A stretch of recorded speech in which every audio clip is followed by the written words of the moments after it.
샬롬, 평안히 주무셨습니까? 하루를 시작하는 이 새벽 미명에 여러분과 함께 하나님의 말씀을 나눌 수 있다는 큰 행복이 내일도 또 이어졌으면 좋겠습니다. 오늘은 사무엘상 10장 11절로 27절까지 말씀을 나눕니다. 어제는 우리가 9장을 통해서 만남의 축복에 대해서 살펴보았습니다. 그렇습니다. 하나님께서 인간에게 부여하신 복 가운데서도 가장 큰 복은 만남의 축복일 것입니다. 어찌 보면 사람은 만남에서부터 하루가 시작된다고 하여도 과연이 아닐 것입니다. 우리는 눈만 뜨면 만남으로부터 삶이 시작됩니다. 그러나 어떤 만남은 우리에게 일생 최고의 축복된 만남이 될 수도 있고 평생 후회할 수도 있는 만남도 있습니다. 거리의 만남도 분별력을 갖고 잘 만나야 할 것입니다. 저는 요즘 들어서 참 마음이 불편합니다. 그래서 평안한 마음을 가지려고 노력을 합니다. 처음에는 아름답게 만났는데 그 과정 속에서 참 불편한 만남이 지속되고 있습니다. 그래서 저는 정리를 하기로 마음을 먹었습니다. 그 사람이 아랫사람이든 위에사람이든 상관하지 않고 동역자 그리고 성도 여러분, 한 가지만 간절히 부탁을 드리겠습니다. 만남의 축복은 굉장히 중요한 것입니다. 나 한 사람이 높아지려고 세워지려고 아랫사람을 무시해서는 결코 안 되는 것입니다.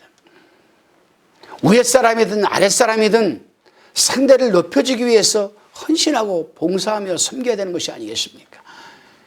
그래서 저는 오늘 이 10장에서도 만남의 축복에 대해서 살펴볼 것입니다. 사랑하는 동역자 그리고 성도 여러분, 이 세상에서 최고의 축복된 만남은 과연 어떤 만남일까요? 그것은 바로 하나님과의 만남입니다. 하나님을 만나고 그분의 통치를 받으면 평화를 누리는 삶이 이어지고 이보다 더 큰 축복의 만남은 없을 것입니다. 그러나 이스라엘 백성들은 하나님과의 축복된 만남을 거부하고 하나님께서 자신들을 다스리는 것에 대한 불만을 노골적으로 드러냅니다.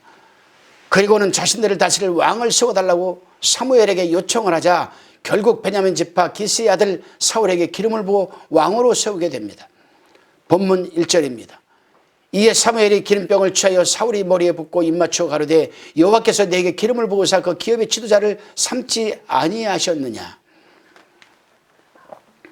사무엘은 하나님의 말씀을 받아 사울에게 주의사항을 일러주고 헤어질 즈음에 하나님의 메시지를 사울에게 전해줍니다. 그 메시지는 이제 9장에서 나눴던 바로 만남의 축복에 대해서였습니다. 본문 2절 말씀입니다. 내가 오늘 나를 떠나다가 베냐민 경계 셈사에 있는 라헬의 묘실 곁에서 두 사람을 만나리니 그들이 내게 이르기를 내가 찾으러 갔던 암나귀들을 찾은지라. 내 아비가 암나귀들이 염려는 놓았으나 너희를 인하여 걱정하여 가로되 내 아들을 위하여 어찌하리요 하더라 할 것이요. 사무엘은 만남을 통하여 시원한 문제 해결을 하게 됩니다. 그런데 문제는 해결이 되었지만 기름 부음을 받고 왕으로 선택이 되면 하나님의 성전에 가서 하나님께 예물을 드리고 예배를 드려야 하는데 이 예물도 없고 제물도 없고 당장 허기가 차고 지고 지쳐서 성전까지 갈 수가 없었던 것입니다. 그런데 사무엘은 사울에게 이 먹는 문제도 시원하게 한 방에 해결해야 될 것을 알려줍니다. 본문 3절 말씀입니다. 내가 거기서 더 나아가서 다볼 상수리 나무에 이르면 거기서 하나님께 뵈려고 베델로 올라가는 세 사람이 너와 만나리니 하나는 염소 새끼 셋을 이끌었고 하나는 떡 세 덩이를 가졌고 하나는 포도주 한 가죽 부대를 가진 자라. 그들이 내게 문안하고 떡 두 덩이를 주겠고 너는 그 손에서 받으리라. 그뿐만이 아닙니다. 사무엘은 사울에게 일러주기를 떡 두 덩이를 받고 나면 그 후에 내가 하나님의 산에 이르니라고 알려줍니다. 사울은 자신의 의지와는 상관이 없이 불강력적으로 사무엘의 말대로 움직이는 모습을 우리는 보게 됩니다. 그런데 사무엘은 왜 사울에게 선지자의 무리를 만나게 하셨을까요? 그것은 하나님의 사람들을 만나게 하셔서 하나님의 신, 즉 성령을 받게 하여 새 사람이 되게 하기 위해서였습니다. 그리고 새 사람이 되면 여호와의 신, 성령이 임하면 기회를 따라 행하라고 하였습니다. 그렇습니다, 여러분. 우리 또한 우리의 의지와는 상관이 없이 하나님의 말씀에 붙들려 말씀대로 살아가야 할 것입니다. 그리고 우리에게 성령이 임하고 그리스도 안에서 살고 있다면 우리 또한 변하여 새 사람이 되어야 할 것입니다. 바울은 말했습니다. 누구든지 그리스도 안에 있으면 새로운 피조물이라 이전 것은 지나갔으니 보라 새 것이 되었도다. 고린도후서 5장 17절 말씀입니다. 그리고 우리가 변하여 새 사람이 되었다면 우리 또한 먹고 마시고 입고 하는 문제가 우선순위가 아니라 기회가 주어질 때마다 하나님의 일을 먼저 감당해야 할 것입니다. 주님께서 말씀하셨습니다. 마태복음 6장 30절로 33절 말씀입니다. 오늘 있다가 내일 아궁이에 던지우는 들풀도 하나님이 이렇게 임하시거든 하물며 너희일까 보냐.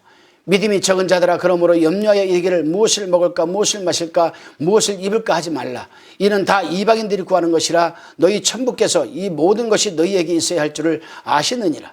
너희는 먼저 그의 나라와 그의 의를 구하라. 그러면 이 모든 것을 너희에게 더하시리라. 그렇습니다, 여러분. 우리 삶에 있어서 무엇을 먹을까 무엇을 마실까 무엇을 입을까 여기에 우선순위를 두고 살아가는 사람은 염려로 인한 믿음이 적은 자들이 되는 것입니다. 그렇다면 성령을 통한 믿음의 새 사람이 되어 하나님의 일을 우선순위에 두고 살아가는 사람들에게 어떤 일들이 일어날까요? 그것은 바로 우리의 마음이 새롭게 되어 하나님의 은혜와 주님의 평강과 성령의 역사가 일어난다는 사실입니다. 본문 9절 하반절에서도 하나님이 새 마음을 주셨고 그날 그 징조도 다 응하니라고 하였습니다. 사무엘이 말한 그대로 다 응답되었다라는 사실입니다. 그렇습니다, 여러분. 우리는 만남에 있어서도 늘 베델, 즉 성전 중심으로 살아가는 사람들을 만나야 할 것이며 우리가 신앙생활하는 데 있어서 도움을 줄 수 있는 사람들을 만나야 할 것입니다. 오늘 하루도 이러한 만남의 축복이 여러분과 함께 충만하시고 풍만하시기를 주님의 이름으로 축원드립니다. 기도하시겠습니다. 주님, 이 혼란한 세상살이에 있어서도 믿음을 잃지 않고 살아가게 하심을 감사드립니다. 무엇을 입을까 무엇을 마실까 무엇을 입을까의 마음속기보다는 성정 중심적인 삶을 통하여 진실되게 하나님을 섬기는 하나님의 사람들을 만나게 하시고 우리 마음이 변하여 새로운 사람이 되게 하여 주시옵소서. 예수 그리스도의 이름으로 감사하며 기도드리옵나이다. 아멘.